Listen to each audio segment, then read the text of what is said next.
you have some misconceptions about planning for retirement?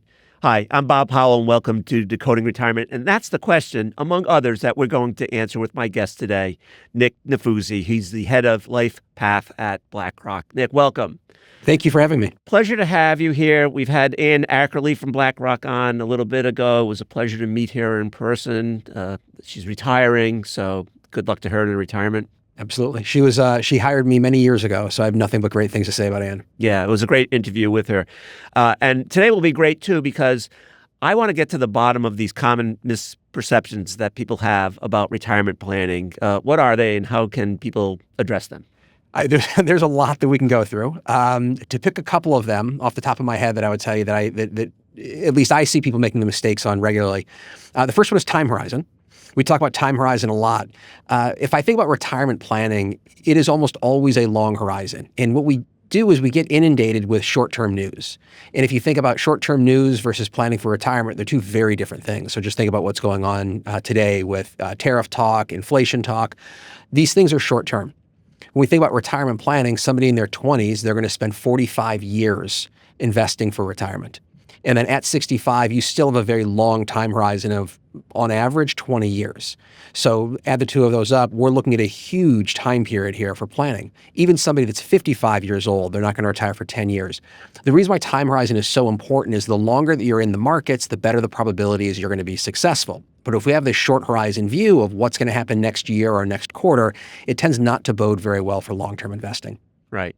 So when people are planning for retirement, they're told to think about three things: your goals, your risk tolerance, and your time horizon. Right. And if you're in your 20s planning for 75 years of investing for retirement or living in retirement, risk tolerance becomes a little less important perhaps when you're younger, yes? So absolutely. So when we think of risk, we tend to think of risk myopically just as market risk. We have to think of risk in a life cycle model. That means there's lots of different risks. You have inflation risk. You have longevity risk. Losing your job is a risk. We call that human capital risk. You have sequencing risk. What if you're in a bad series of market returns? So risk evolves over your lifetime. Sometimes it's more market risk, and sometimes it's less market risk weighted. The concept that we often talk about is GPS, grow, protect, spend. When you're young, it's just about maximizing growth. And this is where you want to have the highest equity weighting in your portfolios, really lean into growth equities. This is in your 20s, 30s, even into your 40s.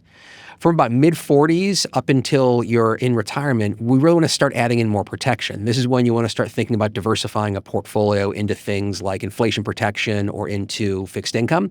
And then retirement is really about spending. And this is another big misconception. A lot of people don't want to spend down principal in retirement. Now, there's things we're trying to do to work around that, but the point of saving is to spend the money in retirement so you can live like you spent during your working years. So one of the other big misconceptions is around spending in retirement. You need to spend your principal. Yeah, and a lot of times people are fearful of spending their principal, partly because they don't know what their longevity is, right? What their time horizon is. So it's problematic, right? Absolutely. It's not... When you look at the behavioral research, it's not illogical that people don't want to spend their principal. If you have a lump sum of money at 65 or 62 or 67, you don't know how long you're going to live. Nobody tells you how to run a model to decumulate these assets. We don't like to use the word decumulate anymore.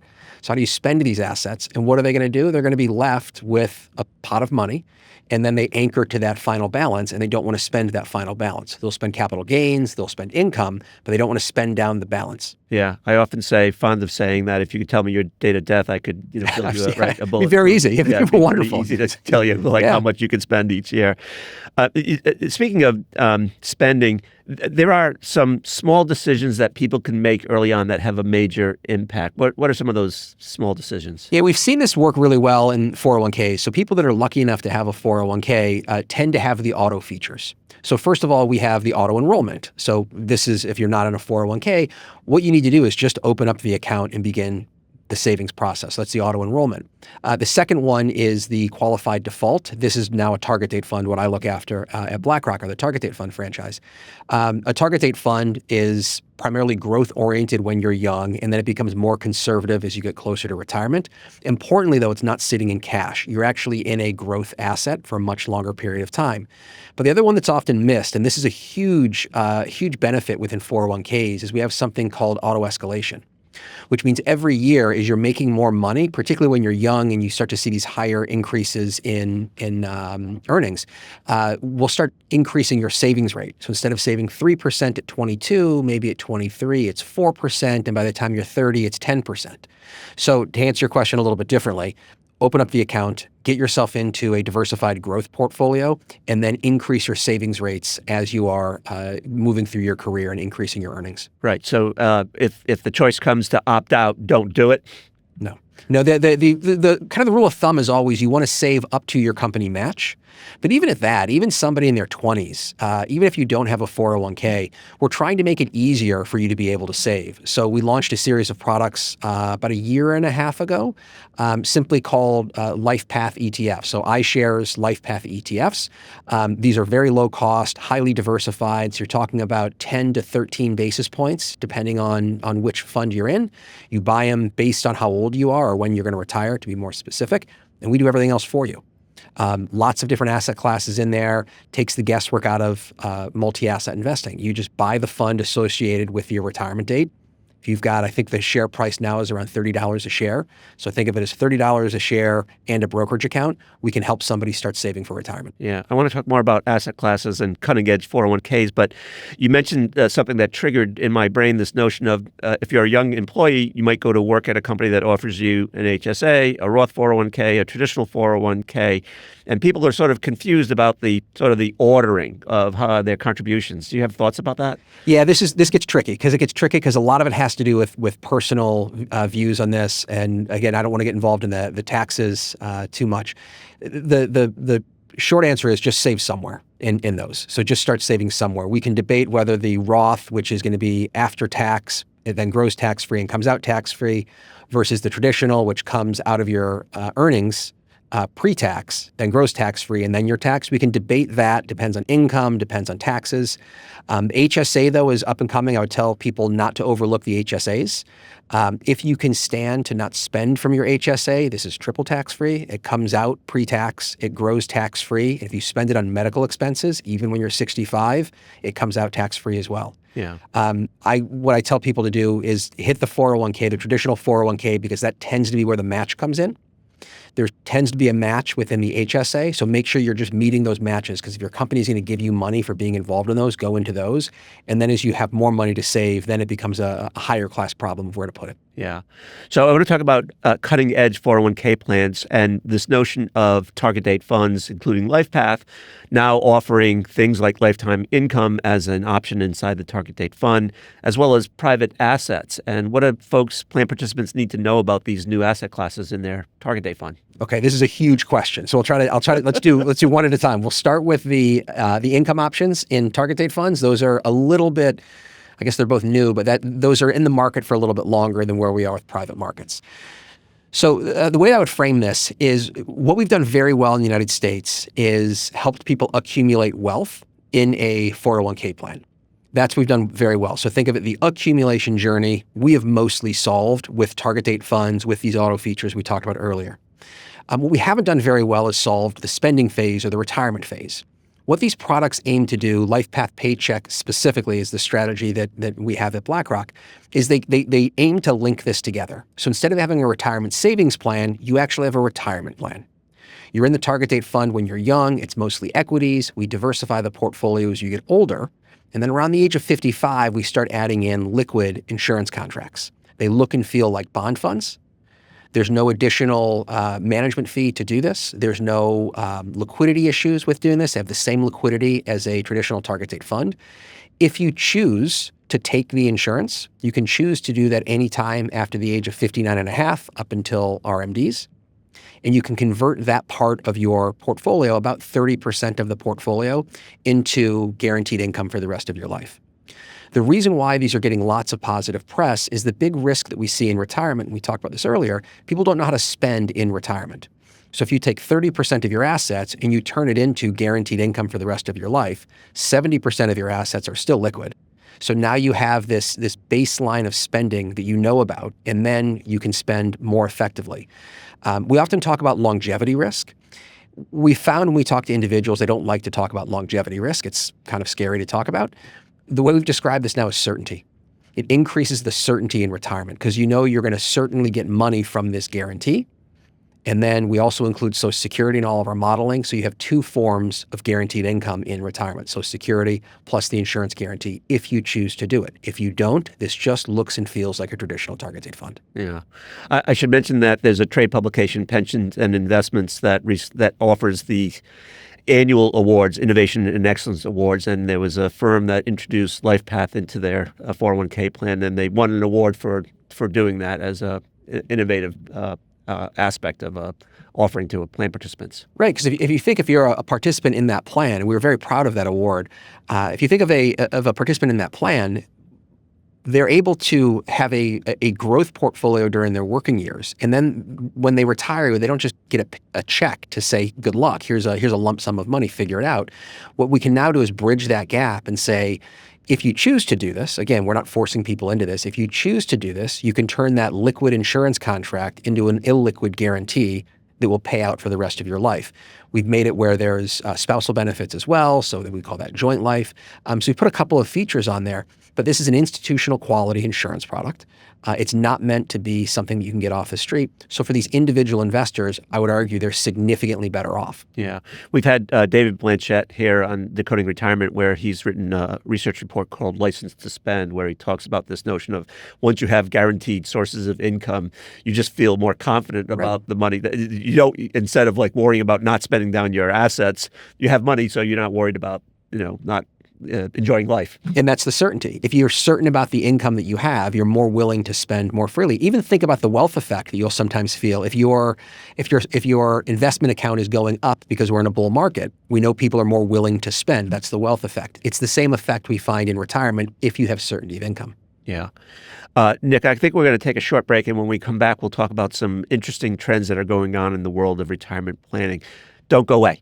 Welcome back to Decoding Retirement. I'm speaking with Nick Nefouse. He is the head of LifePath at Blackrock. Nick, before we broke, we were talking about LifePath and the notion of it including lifetime income products. We didn't talk about the use of private assets inside target date funds, which is becoming a relatively new trend. Talk more about that. Sure. I would say it's very new. We are seeing the development happen now. If I think about LifePath Paycheck, the strategy we talked about just previously, it took us about 6 or 7 years to go from ideation to development, the research process, to the actual rollout of a large product, which is now the fastest growing income product in the market. The point there is that was 6 or 7 years of work. And if you go to the first product we launched that was not successful, that was back in 2007. Where we are right now with private markets is in the very beginning. So private markets will eventually find their way into target date funds. One of the simple reasons is such a large part of the total market is in private markets. And you've seen this big shift in the last really 15 years since the global financial crisis. We need to figure out a way to access those. However, it throws up a lot of problems. The problems we have with private markets is target date funds and 401k plans have historically been very inexpensive and index. Not always index, but index. Liquidity is an issue for them as well. What we have to do is not just solve for the investment problem. The investment problem is fairly easy to solve. We have to solve for the structuring problem. Many of these alternative investments only have 5% liquidity per quarter, which causes a problem when you want to maintain daily liquidity. So they're coming. They're going to find their way into target date funds, and for the right reasons. We want to access that part of the market. However, it's going to take time for us to get them into a mainstream product until they're really up and running, similar to other funds that we see in the markets. Yeah.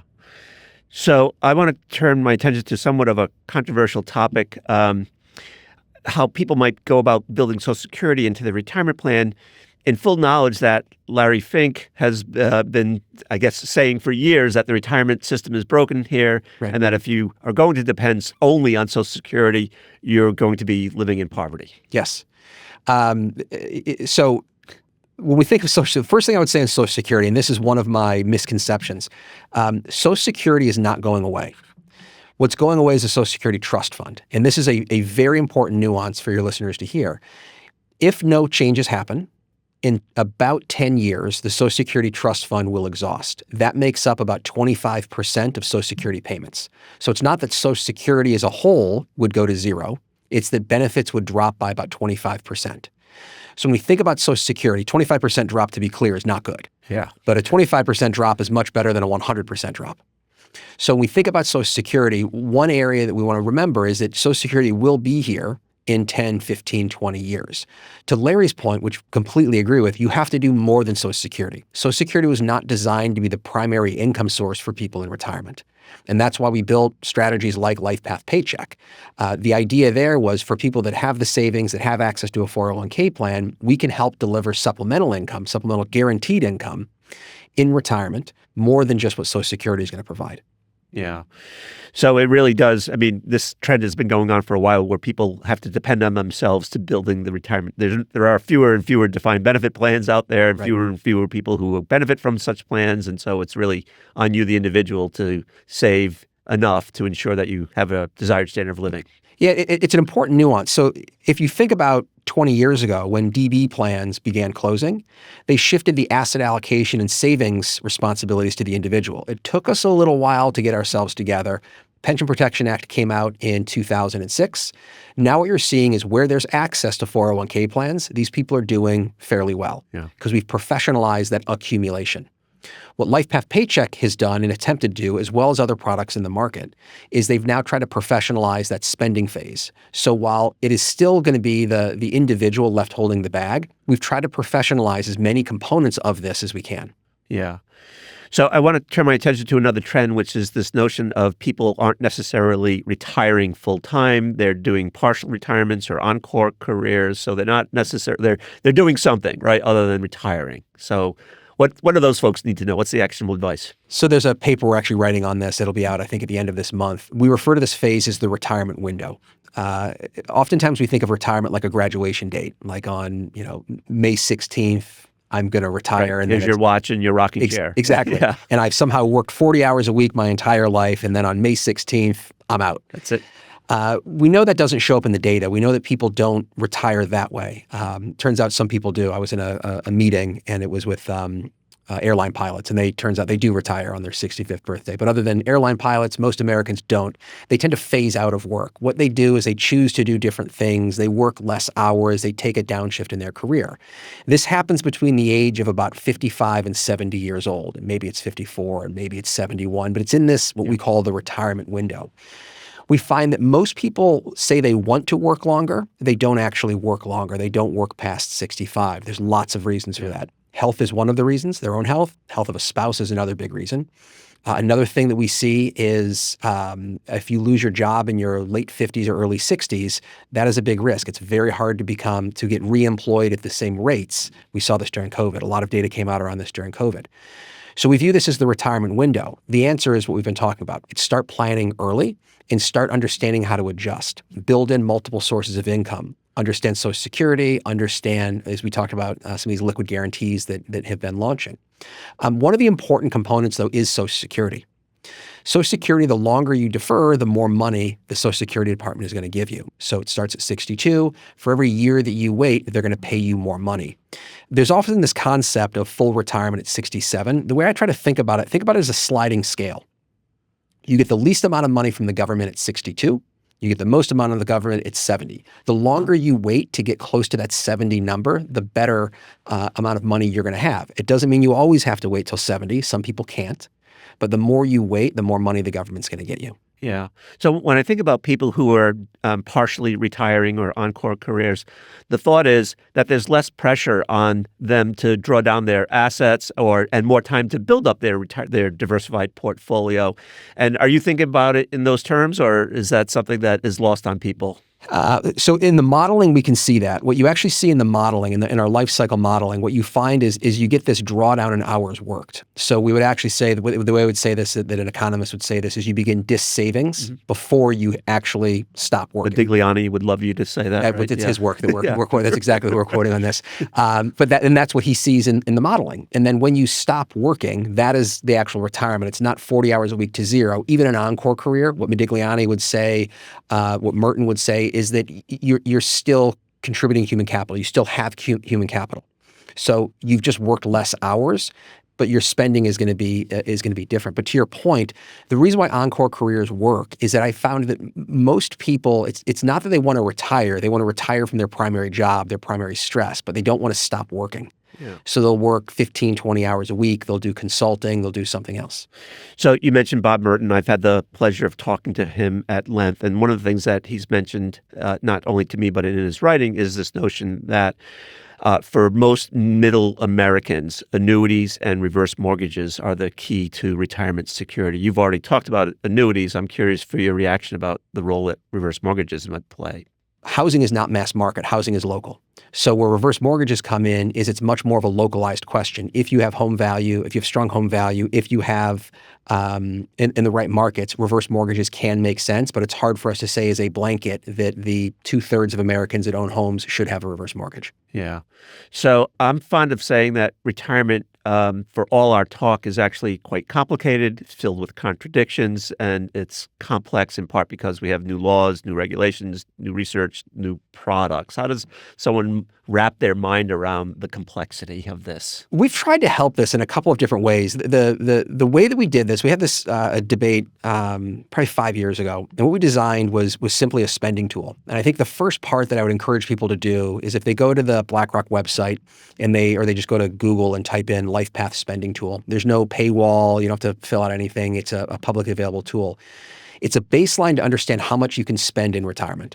So what the LifePath spending tool does, it looks at forward-looking capital market assumptions, and then it looks at your age. Those are the only two things you need to put in there. How much money do you have, and how old are you? And then we would strike the amount that you can spend. And then we adjust that every time you change the age. So a 65-year-old and a 70-year-old today would spend differently because your mortality is different. That's the simplest way to start, and just to understand how much your money is worth in terms of retirement spending. Yeah. So two things. You mentioned forward-looking market expectations, and we're going to have to decode that. So I'll ask you to decode it for us. Did I say CMAs on accent? Or did I say? Okay.